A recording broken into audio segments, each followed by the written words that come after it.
Today on Truth Be Trolled, we talk shit with Jet from Sandblack Church. Am I supposed to have these on, or these are sound canceling? Oh, the cable wasn't plugged into them. Come and take a ride. All right, ladies and gentlemen, we have a hardcore and metal legend in here today. All right. He's touched Frank, he's touched Ben, and I'm pretty sure he's touched me. Jet, Sandblack Church, let's fucking go, baby. What's up, buddy? Woo! Do we have a like a doll we could pass around to show the cameras where Jet touched us? Oh, bro, everybody in not just Boston, but New England has Sandblack Church fucking stories or a sweatshirt in their closet. That's the way it goes. I see him out there. Literally every single metal, hardcore show and more, you'll see at least one Sandblack Church. Yeah. I was going to say Boston hardcore legend, but that's not even true. You guys are bigger than Boston by a fucking long shot. Like, I've seen people wearing your sweatshirts all over the country. So, what's up? Doing my thing. Glad to see you guys. Yeah, it's been a minute. The last time I saw Jet was at Snoop Dogg. I was filming Snoop Dogg, and I don't know if Jet was buying weed or just hanging out. Nancy wanted to go. That was affirming for me because I wanted to be cool. And Nancy wanted to go see Snoop Dogg and, just check it out. Caroline's. Yeah. Yeah, no, it was certainly interesting. Jim was over there filming it, so you had the inside track, and all of a sudden I was like all pumped up. I'm like, yeah, man. Yeah, it'd been a minute. I'll be brief because I do want to hear Jet talk, but I'm going to tell you my story when I met you just because I love this. So we were playing a shithole in Vermont, I believe, like Burlington. Place sucked. And there was a basketball, like little street hoop thing right in the middle of the venue. And we're all playing basketball and fucking off. And you come in, you're like, what's up, everybody? And you're looking around and you're mega intense. Pass me the ball. And someone handed you the ball and you like whipped it across the venue. Like, we're going on now. Go, go. And you like fucking made everybody go. And I was like, Dad just told us what to do. I was like, that what the fuck? And, that was my first time meeting you. And we've made records and other cool things since. But yeah, that's awesome. It was awesome. No, there was definitely a switch to flip, I feel like you do it all the time. Like that's you two guys in your brain, And I get this all the time, So it's like 10 o'clock in the morning. We're rolling in for sound check and stuff. And there's some fucking guy out there all fired up, just ready for the show to start now. He's like, dude, are you psyched? Are you fucking ready to go? I'm like, dude, I just got out of fucking bed. It's like, no, yeah, but that's I'm your not persona. ready to go. That's your persona. You got to live with that. Everybody thinks I get out of bed and go, whoa, eventually. Back then, I'm not even playing. You had the energy of like 3 or 4 dudes. And now everybody's kind of beta cuck. So you probably have the energy of like 12 to 15 dudes. Sure. So you're like you got to exercise and work. What you been up to? Absolutely. Well, our last show was 2001. We played a bit longer than that, but that was probably for me, that's the last real show. That was the hemp rally, 4 days after 9/11. And I don't know if many people were into it. It was like Mellencamp canceled, a bunch of people canceled, under the circumstances. And I'm like, I guess we're doing this. And Nancy helped me paint myself red, white, and blue. So I had blue head and arms, and I think white, and then I think red legs. So I'm walking down the fucking street, red, white, and blue. I have my piece of shit Mazda 323 way up Beacon Street, and I'm just kind of just strutting down the street to the rally. 50,000 people, and and I'm sweating all the colors are running, and it's always hot at the rally. It was crazy. Why was that the last show? It wasn't. We played after that, but I think mentally for me, that was it. Why? What was up with the run? I'm not sure. It was just sort of the writing was on the wall, and I just sort of pivoting to something new. Mentally, like musically? Yeah, I think mentally. Ben had left right a couple years prior, and Zach did a masterful job. He was really just a new energy for us, and the product was still really strong.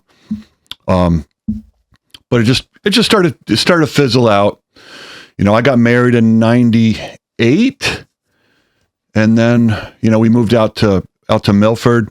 I started discovering the woods again. I started running around with a dog, doing the trail runs, and, you know, getting out in the water and just kind of feeling that type of energy again. You know, I'm more of a rural guy, you know. So the dirty club scene kind of played its course. Yeah, did the city. And that's how I feel the same way. Like, I don't really want to be in those places anymore, you know?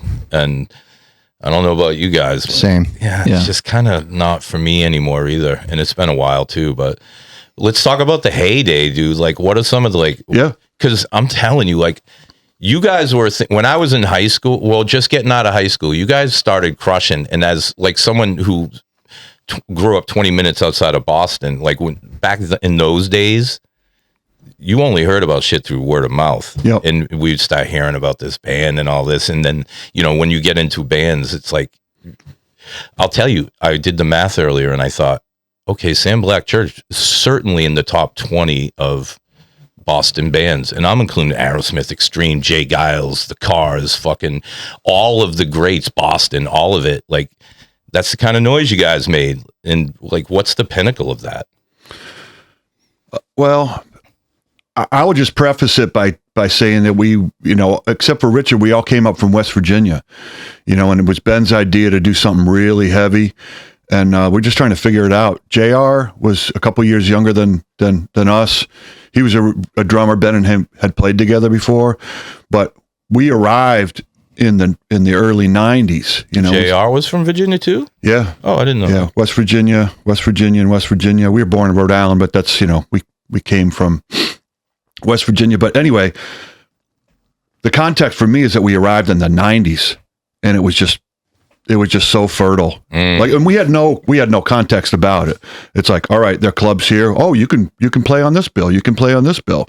You can play on this bill and then play on this bill. It was awesome. You know, and then there's stage diving. I'm like, we made of it what we wanted to make of it, you know, and it was very organic. There weren't everything that's happened since then we could talk about, but it's, you know, it's changed a lot. Oh yeah. I mean, that was a wave. That Tree was on. You know, you just name all those bands, and you wrote as hard and as long as you wanted to, and things certainly changed after that. But it just got bigger and bigger. And for Ben to ask me he just knew I had high energy. He'd never heard me sing before. That wasn't important. You know, it was important. I that agree. We had energy. And I'm not commenting on your voice. I think the singer's energy is more important than a voice. Yeah. And if they're focused like that, their voice will be their own. Yeah. Which leads me to something I really wanted to say is like, who are you guys influenced by? Because you sound like nobody to me. I'm not even sure. I mean, we listened to Bad Brains and stuff. Those guys were all metalheads in high school. So they were listening to Maiden and Priest and all that. I was a little bit more peripheral to that. I was listening to like Kansas and stuff that was really trippy. But we just started it, and you know what I was injected with was, you know, what those guys were listening to was like Motorhead and Bad Brains and Cro-Mags and, you know, that sort of stuff, along with the Priest and stuff. So there's some metallic stuff in there. But I was also a rudimentary percussionist. Definitely. In high school. I went to drum corps in 1986 with we were in the world finals. So I was out there just learning rudiments like a madman. How are your paradiddles now? What's that? How are your paradiddles My now? paradiddles were never great, but you know, that's cool. Flam taps and I didn't know you had flam done that. drags and all that Oh, shit. dude, he's crazy. We're making a Jet Fuel record, and he'd be like, no, the part goes, and he's like, you know, and I'm like, bro, I have no fucking clue what you're talking about. Did you have as much to do with writing the drum patterns as JR? That was one of the things that was really cool for me, because I would come up with a beat. I'd get on my Boss fucking 550 or whatever the fuck it was. Smash it, punch a bunch of buttons. Shit. And JR's like, I don't care how long it takes. You're going to teach me how to play that. Yeah. I'm like, fuck man, let's do it. Dude. So awesome. And he does not even know what 4/4 means. Yeah. Did you ever get into were you ever influenced by like Meshuggah or any of that sort of polyrhythm metal? No, I can't say. Yeah, where does that crazy shit come from? Because in his case, I think it just came from the ether. It has to. Well, not to interrupt, but Is it true that you wrote out? Where'd you go to? You went to BU, didn't you? You went to BU? Yeah. And this is legend. Obviously, there's tons of the stories that they're out there. So I'm like, is this true? Is this true? Did you write? Were you listening to the sprinkler system outside of your window in school? And did you write out like a drum pattern based on the sprinklers? Yeah, That's true. I was pretty fucked in the head as far as stuff like that was concerned. So I'll give you a story just to follow up. I don't want to derail anything. So I was being a clinician, a percussion clinician for my high school band as a summer gig, and this is pre-SBC, but you know, they have these cicadas that come out, right? Oh, yeah. They come out every fucking year. Sometimes they come out 7 years, 17 years. They're all different things. So one of the years, all those cicadas that are on different life cycles all came out the same fucking summer, right? So you couldn't walk out the door without crunching on them. Oh, yeah. I mean, literally, Wow. They're stuck to your screen. Yeah. Unless you had a big leaf blower, you were just crunching your way through the cicadas. Yeah. And outside the window I was sleeping on, there were these two fucking cicadas, right? I couldn't find them, but one's going, wah, wah, wah, wah, wah. The other one's going, wah, wah, wah, wah. And then they would line up. One go, wah, wah, wah, wah, wah, like this. And I'm trying to sleep. And if my brain wasn't wired this particular way, I started to dictate their conversation. The rhythmical conversation. Okay, cicadas up here on line 1, cicadas here on line 2, and this guy's going like this, and it drove me fucking mad. I couldn't get any sleep, so I had to stuff my ears with like wet paper towels and just stack like a ton of blankets. And if I could hear them at all, I was going to be awake. You know, This is a very Beethoven problem. yeah. So ever since that summer, I need white noise to sleep, because if there's any scratching or anything that's going to trigger my brain in that way, Whoa! I'm wide All awake. right. So they weren't sprinklers. It wasn't. Well, here's the sprinkler thing. So I'm walking down the street at BU, and there's a sprinkler going, and it's a long span. I mean, I could do it, but it's like,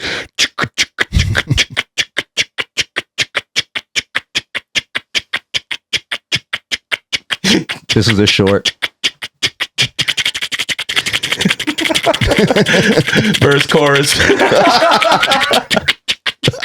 and it's not 4/4. It's not.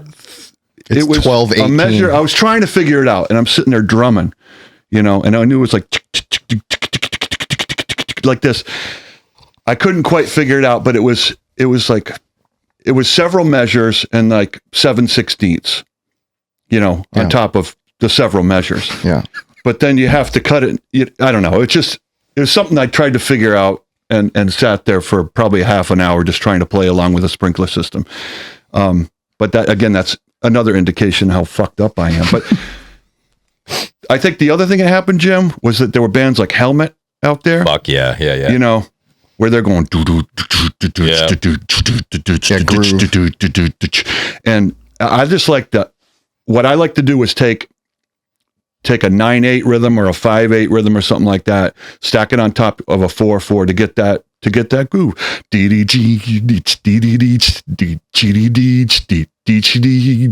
know, that kind of thing. You know, so there's a lot of that in the music.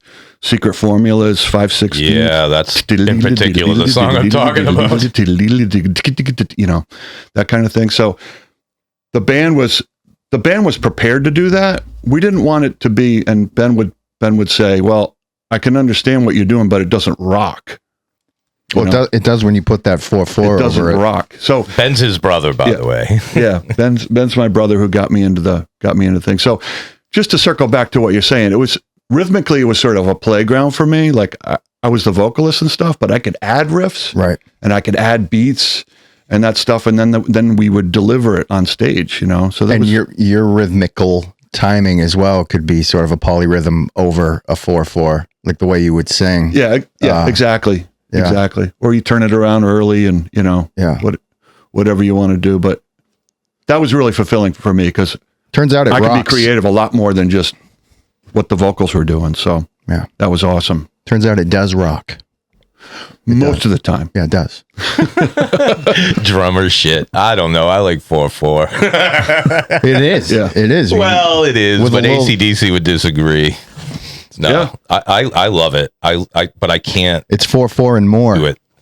ironically, I was like tasked to do something like there was Chicago did a Christmas song that was like 12 minutes long, and I was the guy that had to create the click track to this human like medley of all these tunes and time and key changes and everything. And I was like, all right, I'll do it. It took me like half a week or whatever, but yeah, I really have to focus. A lot of singers have to focus to get on certain beats, and you have a band that had to focus to get on your beat. Yeah, we were all tripping on Ben. We couldn't figure Ben out for the longest time because plus his guitar sound was barely, understandable. It took us years to like be able to follow what he was doing because it was so distorted. But that guitar sound was sacred when we recorded, you guys. It had to be that sound. Yep. Yeah. And people would get fired up, Yeah, because sound check, and you hear that thing like, oh man. Yeah, it's like paddles. Clear. Yeah. Wild. Yep. Well, Uncle Frankie over here, I've known Frank for a bit too, and where the hell were we? We were in that club in, I think it was Lowell or something. Yeah, it was like, what was the place called? Fuel? No, there was a place called Sladoo's on the corner, and then if you went down a little further on the same sort of, like in that downtown area, there was, I forget what it was. It was a 2-room sort of place, a bar in front, and then you would go into the performance room. I can't produce it either. Anyway, I had a habit of climbing on shit, and most of the time I didn't hurt myself most of the time. But this particular time is this long bar that goes across like the stage. It's about, I don't know, probably about 8 foot high. So I'm just hanging on it. I knew the drum, I was in front of the drums, and I knew JR's kick drum was close. So I needed to swing out a little bit to miss the drums, but I dropped straight down, and one of those lugs just ripped a long hole in the back of my fucking soleus or whatever, the gastrocnemius back here. And I'm like, oh man, that is not cool. And we had like 5 songs left. So I'm just kind of singing and doing my thing, kind of looking back like, so the second we're done with the show, I go into the bathroom. Frank's in there, and I don't know if I had duct tape from the... Frank did. He always had duct tape. In fact, his duct, you're sitting right there on his duct tape pants. You could tell the story if you want. Well, I saw you kind of walk in. You weren't even really limping. That was... You were just still fired from the show.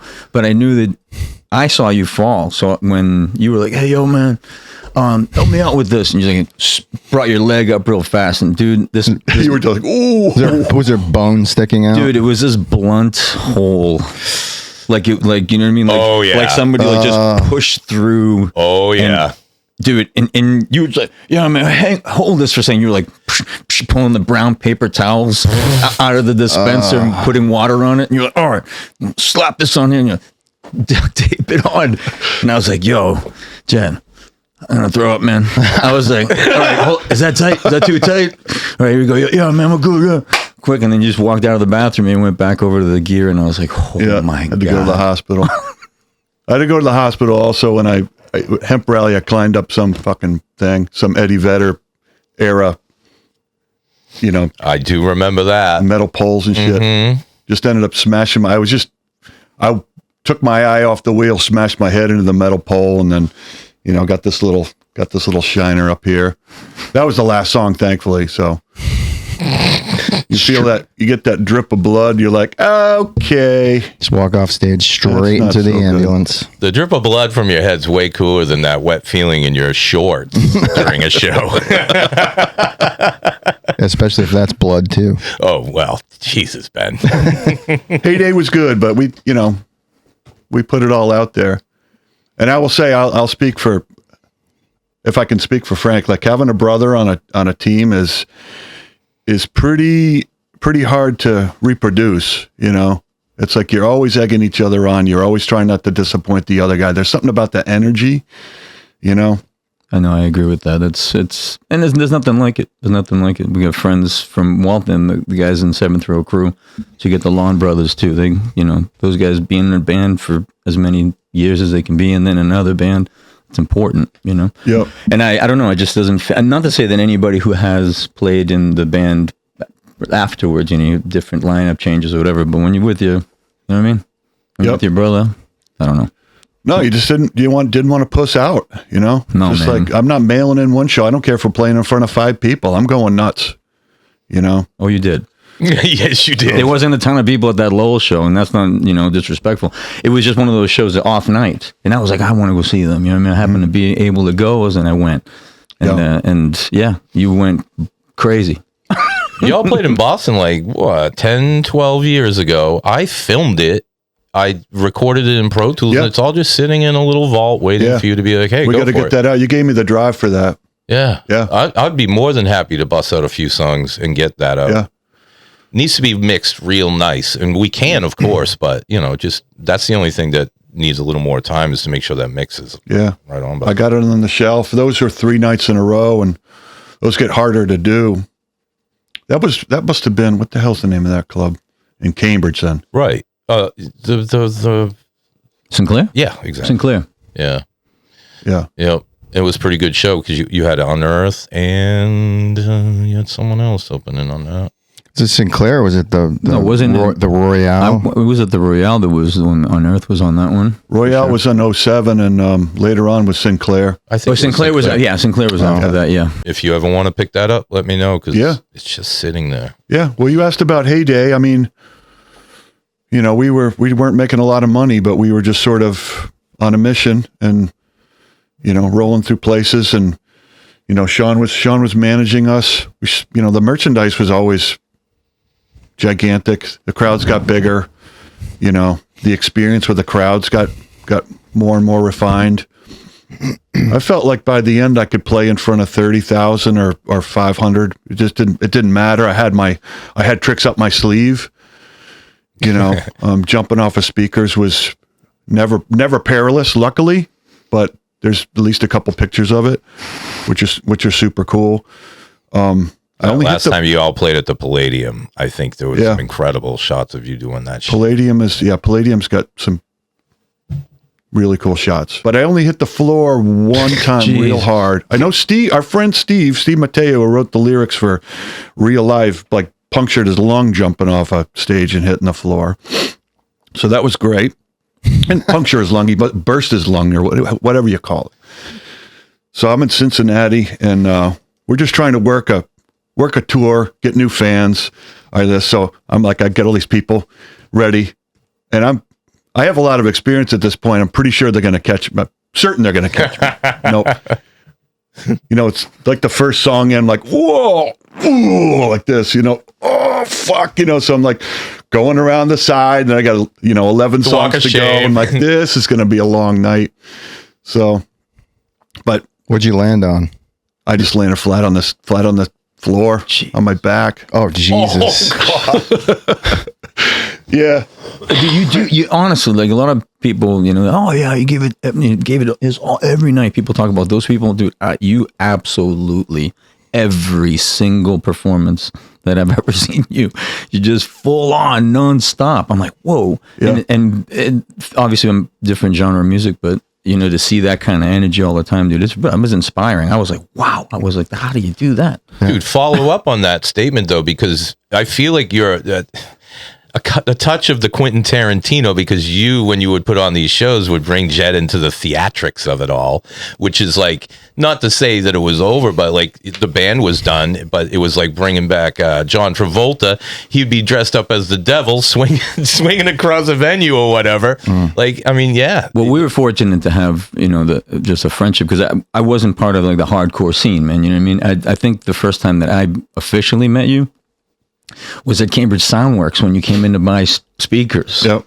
And I was like, and I knew of you, and in my life, we were infamous. So, but it wasn't what we were playing. We weren't playing the same music, and I was like, oh shit, I got to be professional. This guy's coming in. Yeah, I know who it is, but I got to try to. Yeah. Are you Jet? You know what I mean? But so from there, knowing that, I was like, oh, I get to be just friendly with you, and then we're just all right, all the same mutual friends in a lot of ways, and then I just know that you're just an artist, like you're a creative. So just coming off of that, being able to ask and get wasn't it weird though, like when you met him that way, how like calm and quiet and. Yeah, it was. I mean, it was. Yeah, it was. When you met him that way, how like calm and quiet and. Was it? Wasn't it weird though, like when you met him that way, how like calm and quiet and. It was. Yeah. Well, Yeah, no, he Versus wasn't what like, I want some speakers. Yeah, exactly. He wasn't That's what I like, mean. it wasn't like that. That's how you know? you'd expect them to come in to buy speakers, but that's not how it is. Yeah, but that's not that. Yeah, no, I didn't think it was going That's to be how it like was that. for me. No, well, I mean, no, I the intensity You come from into the studio and get right real close and be like, listen, Jim, this is what we're going to do. And I'm like, what the fuck, bro? Okay, let's go. well, to build on that, yeah, what you were talking about before, yeah, for him to play parts in these New Year's shows at the tattoo shop, Peanut Brothers was having these. So for you to agree, be like, yeah, man, I'll do it. I was like, oh wow, this is awesome. You know, we get to see the same intensity except you playing character acting. Yeah. And I was like, whoa. And then you did it again the next year, and then the year after that, I was like, I couldn't be happier. I was like, yeah, that was fun. But yeah, those times are fun. And dude, not to take away, you know, from your genre of music, you know, but you sent me a track that we recorded, and I hadn't gotten back to you right away. I was like, but you sent an MP3, and I was like, oh, that's right. We recorded a tune in my house. Yeah. And he's a badass guitarist, and he sung all the harmonies are all you and everything. Yeah. So when I listened to it, I was like, what's this? And I was like, no, but then I was like, because Jeremy's on there too. You know what I mean? So Jeremy was this was the three of us, and it's a Jim Croce tune. Yeah. Yeah. Dude, it came out awesome. It did. Nobody's heard it, obviously, but yeah, no, I get a kick out of that. It's a beautiful song, completely different than hardcore, but yeah. So yeah, classical piano at BU, and then just a front man after that. So Just the front man. So you're a masterful drummer, classical pianist. You can play the guitar, you can play the bass, you can sing and do all the wild shit, figure out harmonies, all of these things. You just that? I guess so. It's pretty good, dude. Nice. I wanted to be taken the way that you were taken. Like, it's hard not to bite from you, man. Even doesn't matter if you're hardcore or pop or whatever. Like, seeing you on stage, I was like, man, I gotta be that intense. Sure. In my crooning. So my crooning obviously probably incorporated a little bit of that. Yeah, work the crowd for sure. But I think that it's just, I know that, you know, you got to stay in your own lane, maybe to a certain degree, but I like the intensity of the music and all the friends. And we wanted to be a metal band. I'm telling you, Waltham wanted to. You don't now. Well, I mean, no, just, you know, we found what we were really about, and that, you know, and that was it. And I think that was the mutual respect. I was like, these guys are about that. I could see that everything that you guys were doing, we were like, we're going to be intense. I was like, okay. You know, and I could hear the musicality of it. So yeah, if your brother Ben, I love him. If he says, yeah, it was in rock, you know what I mean? Well, yeah, the rocking is actually the physical body movement I take as a, you know, rock. You know what I mean? But it created this vibe in the room. It was the wildest thing. Yeah. So that frantic sort of mathematical, and it made sense, but it was meant to frazzle, almost to reset. It was like a defragging. You know what I mean? It was coming at you, but your vocals, I thought, were pretty straight ahead, even though they had the rhythms in there too, and the polyrhythm. Yeah. You could hear the most important parts of your lyric. So the lyric would come out. Sometimes I didn't understand what you were saying too, because sometimes I was like, whoa. But the stuff that really mattered and hit home, I was like, well, I'm not in this scene, and I get it. Yeah. I totally got it, dude. I totally. We heard that a lot. We heard that a lot. Like, this isn't my thing, but that was great. Oof, yeah. You know? It's an exhibition of human energy, which you don't get. For me personally, 2 people in my entire life I saw work a crowd correctly. That's not true, but like this.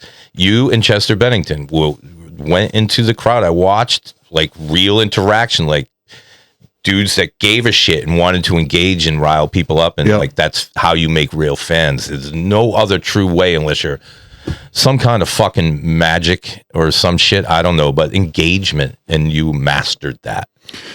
That's interesting to think about, because the first time you're singing on stage and you decide to grab somebody in the audience by the shirt, and scream right in their fucking face. I mean, and they loved it. And they loved it. Right. Yeah. We're not. He's not trying to fight me. Yeah. So you can get the shit scared out of you. You know, but your movement like, was kind of purifying in a way. It's like, all right, we're cool. And then on the other side, Frank would do the same thing, except he'd be caressing a woman's cheek and singing right in her mouth. Well, I tell you, I definitely had tried to make my way up to the front, because you would grab head, like the top of the head. Yeah, that was fun too. So I was just grab some guy's skull. No. It was like, you. This is what you're going to do. Yeah, no. You're going to have to deal with me. I got a picture over here. I don't know if you guys are going to insert photos in here. Yeah, did the kids you ever teach and work with? I've tried to keep that really separate because you're teaching kindergarten kids. Oh, okay, yeah. And the parents are pretty squeamish about that. Like, this fucking guy's gonna be my kindergarten teacher. So I've like, those two things have had to stay separate. I was walking down the hallway of Countryside Elementary School in 1997 when I first got the job that I'm at now. I've been there almost 30 years. Wow. And I get that look. This guy's just looking at me. I'm like, oh shit. He's like, what are you doing here? I'm like, I teach here. He just couldn't. It didn't make any sense. It didn't make any sense. So, but if you think about, I mean, that's a scary bunch of dudes right there, man. If you think about, that guy coming over and grabbing your fucking head and that's so funny. Yeah, that is performing. Awesome. Looking at that, I just hear Ben in the background of the studio. That's not metal. That's not metal. Like, do it again. That's not metal. Yeah.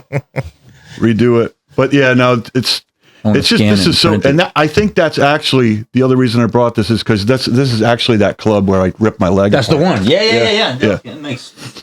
Yeah. I see that. Yeah. Dude, check it out. It's so awesome. Good stuff.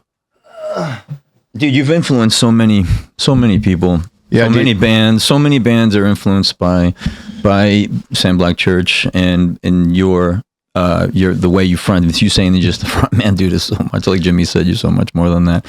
But you're an exceptional front man. Somebody who can stand out front and really command that audience. And your team, that you didn't even. There were times where you didn't even say anything between songs too. Like you're just kind of wandering around.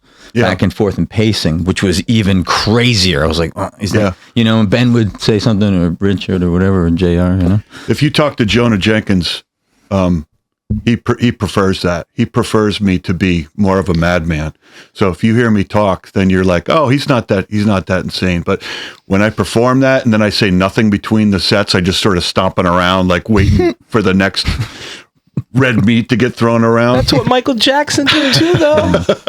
Just stand there and fucking mean mug the crowd until we kick it in. Yep. Uncomfortably long silence. Yeah, this guy's fucked up.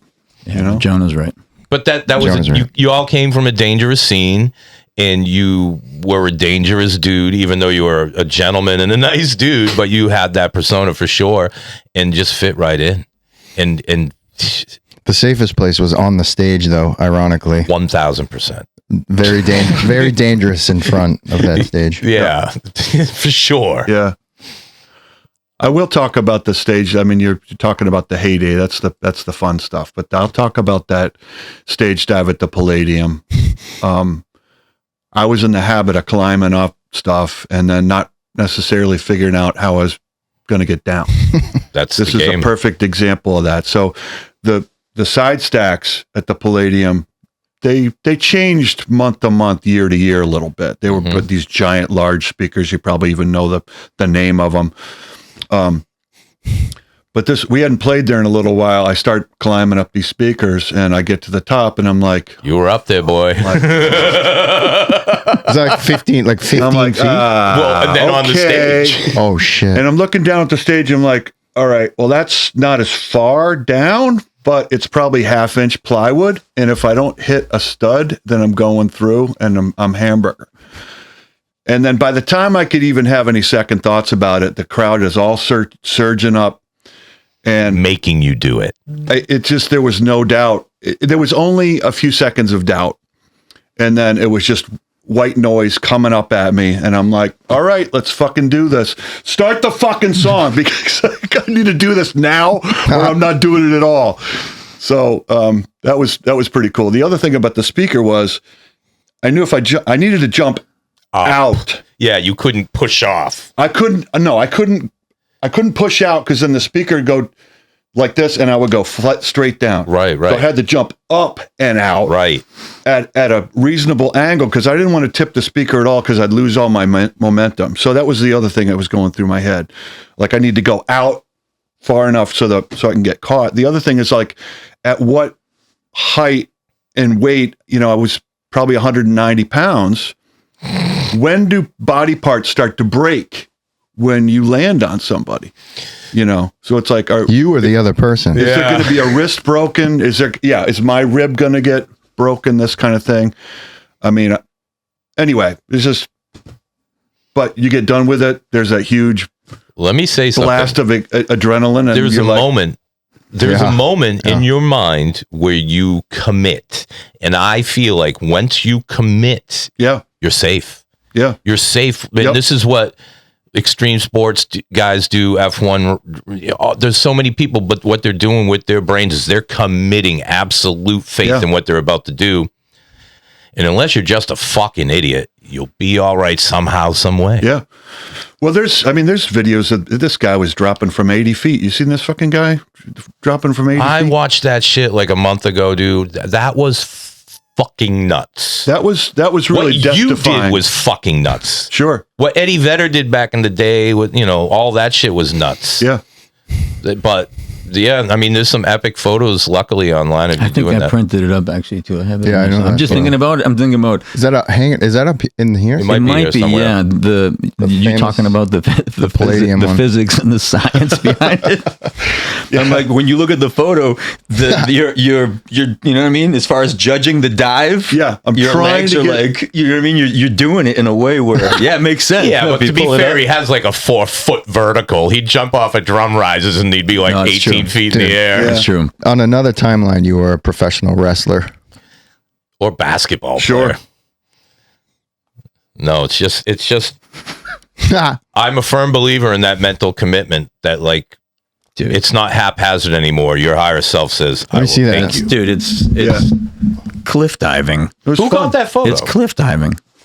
I have the other one where it's kind of bluish. It's from the audience looking. Yeah, I was going to say the one I saw was from the audience. This is another one, or another angle. This is another angle of the same one. It was part of a video. That might not be the exact jump we were talking about, but another palladium thing. But fucking savage, mate. It was fun, and it was fun. It's always fun to fucking rock, dude. Yeah. How would you handle the energy after a show like that? Like, what's the come down? I was always the first guy to drive the van. Really? If we were on tour, I'll just say that.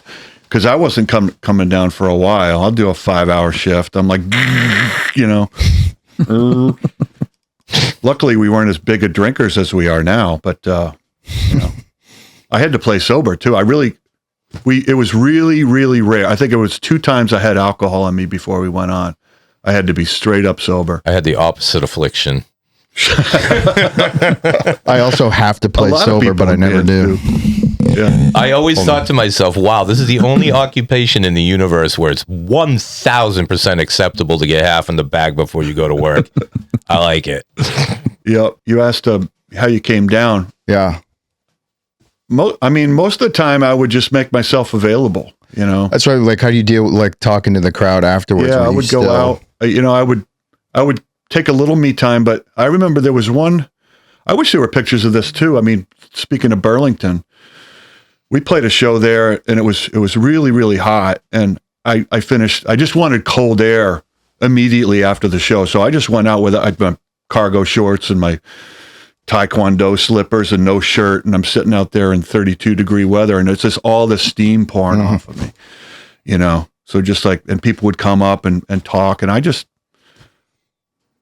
like that a lot. I would just chill. They would would hang and say what they wanted to say, and I would relax and breathe. And that wasn't really common back then, honestly. I mean, dudes hanging out at the venue, sure, but like fan interaction and like really engaging wasn't super common. It's a little more common because I think people understand that that's important. Yeah. But then it was a little weird. Yeah. No, it was I was always approachable, Ben has a quote about playing with Dio and Motorhead at the Palladium, right? So Ben's all starstruck by Motorhead, and he's like, I'm going to go up and see. And he expects there to be a security guard turning him away. And the guy's like, hey, mate, come on in. You want a beer? You know, and he gave we had this plastic fucking Viking helmet that was a drinking trophy at one of the places we went. But if you drove the van, that was there available to put on, and you could turn the horns up and turn the horns down. Be a stupid idiot driving the van. So we had him sign the fucking Viking helmet. Lemmy? Oh, that's awesome. Yep. And I'll end the segment by saying, when we were on tour, if you made the van stop for not being able to hold your urine, you had to wear the piss boy hat. Okay, so the piss boy hat was a green fleece hat that had piss boy written on it in black Sharpie. Good. And so if you could make it to where we were fueling up, no problem. But if you forced the van to stop, then you had to wear the piss boy hat. So unbelievable. All right, fuck it. Give me the hat. Fuck it. Give me the hat. I'll wear it. I need to piss. Let's go. Oh, we had a gig in Manhattan, and our mutual friend Doug Man got in our van with a 24-pack of glass bottles, and he proceeded to drink I'm not playing, all 24 of them. He refused to get out and piss on the way down. And by the time we got to Manhattan, he drank 24 beers in 3.5 hours and didn't take a piss. I'm not kidding. He was, what? Yeah. That training has gone right out the window. Yeah. Like I did enough damage to my bladder holding it for all those years. Yeah, you don't want to be the guy. I don't wait. Jesus, he must have Well, thanks, guys. That's fun. So round one in the books. Round one in the books. Brother. Bye. Let's order up to pizza pie.